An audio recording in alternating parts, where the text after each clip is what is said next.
Bonjour Fabien, alors magnifique course. Parcours très difficile, mais un très beau paysage avec vraiment de super paysages. C'était vraiment un beau circuit varié, vraiment sympa. Ouais. C'est un circuit un peu casse-pattes ou très roulant? Ah oui, casse-pattes parce qu'il y a Ah oui. 4000 mètres de dénivelé et c'est casse-pattes, oui. Il n'y a aucun moment de répit. Peu, peu, Euh, oui, peu. le concurrent espagnol qui était derrière vous, il vous a poussé dans des retranchements? Mais je lui avais pris 3 minutes et dans la dernière montée là, sur les crêtes de Puy-Ordon, là, il est revenu jusqu'à 20 mètres de moi. Je croyais qu'il allait me passer, puis je voyais qu'il coinçait. Alors j'ai tenu bon jusqu'en haut et j'ai réussi à lui reprendre un peu de temps avant de basculer et j'ai réussi à le garder jusqu'à l'arrivée. Mais ça a été, il a fallu serrer les dents jusqu'au bout. Ouais. Ouais. Merci à vous. Avec plaisir. Bonjour Marion Cligné, Bonjour. vous venez du vélo et maintenant vous êtes au trail. Alors pourquoi ce changement?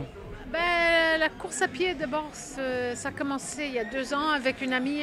On s'est parié qu'on pouvait faire le marathon de Paris en moins de 3 heures. En fait, je suis partie sur le trail parce que c'est plus sympa. On change du paysage et c'est vrai que la course à pied, ça prend moins de temps de s'entraîner. S'il pleut ou il neige, on a moins froid que sur un vélo. Quand je suis toujours compétitive. Quand je mets un dossard, j'aime bien gagner. Donc j'essaye de faire le maximum pour finir bien. L'épreuve, elle est difficile. Elle est très dure, difficile. il n'y a pas de repos. Parcours, non, il n'y a pas de repos, ça monte, ça descend. Il y a des endroits où c'est technique, il y a des racines qui sortent, il faut faire attention, il faut lever les pieds. T'as pas trop le temps en fait de regarder les paysages magnifiques, sublimes, parce qu'il faut vraiment regarder où tu mets tes pieds. J'ai tombé 2 fois, un coup dans une descente, j'ai fait une petite calipette en arrière. Mais bon, je crois qu'au pire, dans le parti enneigé, j'ai peut-être fait une entorse au petit doigt, mais bon, rien de grave. Mais non, c'était magnifique. Et puis là, on a eu beau temps là-haut, on a vu tous les Pyrénées enneigées, c'était vraiment magnifique. Il ressort de cette épreuve. L'esprit trail, oui, il ressort parce que tu as tous les paysans, tous les gens du coin qui ont fait les ravitaux. Les ravitaux étaient super bien tenus. Tu avais des checkpoints un peu partout, donc tu avais des gens qui nous encourageaient sur le parcours. C'était vraiment très sympa.